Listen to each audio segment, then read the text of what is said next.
We live in the era where solitude is considered as weakness, solitude is considered as arrogance, solitude is considered or defined as big ego or fear.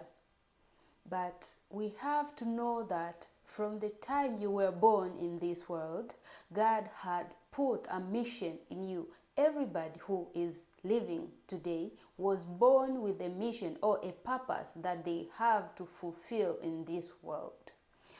And so you have to be very careful to who you are associating yourself with, because everybody you connect with or everything you connect with, they have their own values, they have their own beliefs, they have their own way of taking life, that if you want to fit in that certain group or in that person's life, you must adapt to the things that a person believes on.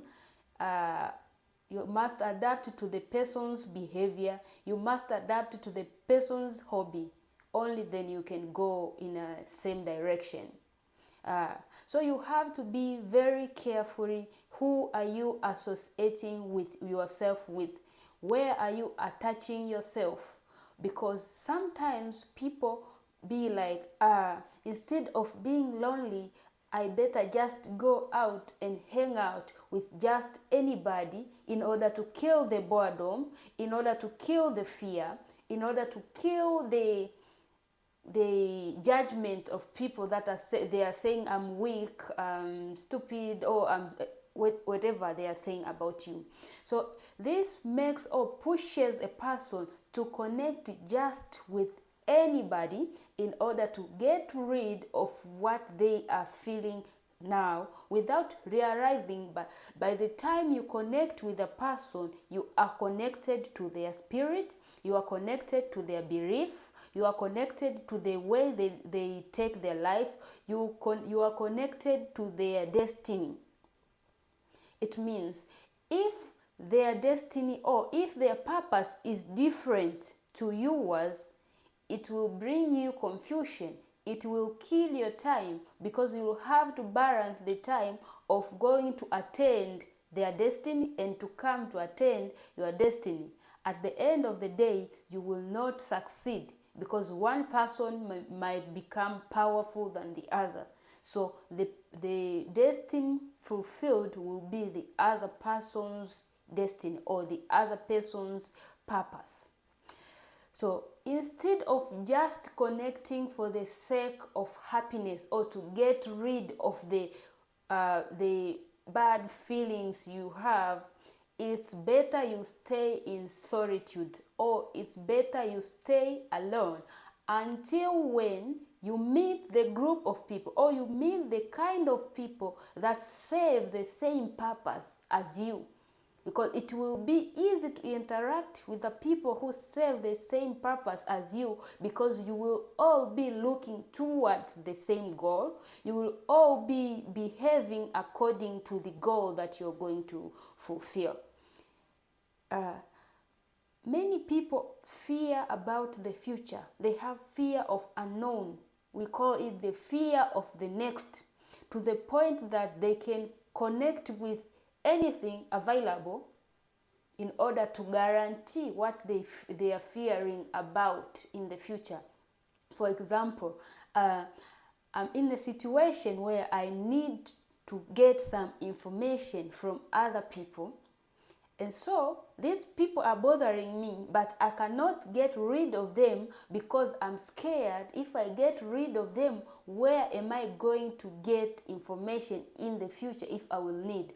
Or who is going to help me in the future when I need the help? So I will just sit there, do nothing, get rid of my purpose, get rid of my dreams, get rid of my goals, just because I'm afraid of one question that maybe anybody can just give me the answer of that question. To a believer, to a God's believer, we believe that everything comes from God. So if God uh, helped you to be who you are today, to reach where you are today. It means whatever comes next, God already have a plan for it.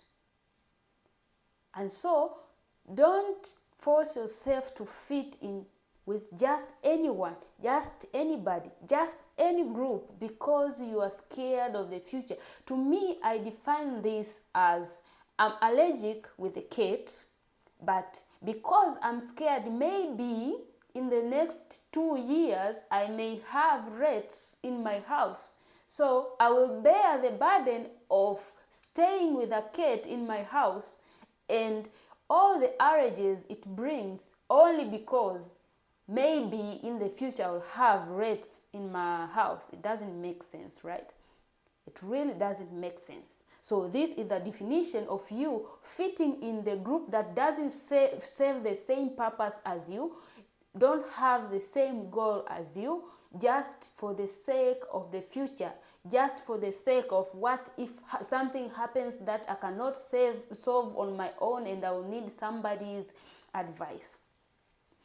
When I go through this conflict, when these feelings comes in my head, I always read Bible, and I love to read Ecclesiastes verse 3, 1 up to 8, which it says, "To everything there is a season, a time for every purpose under heaven, a time to be born, a time to die, a time to plant, a time to pluck what is planted, a time to kill, a time to heal, a time to break down, a time to build up, a time to weep, a time to laugh, a time to mourn, a time to dance, a time to cast away stones, a time to gather stones, a time to embrace, a time to refrain from embracing, a time to gain, a time to lose, a time to keep, a time to throw away, a time to tear, a time to sow,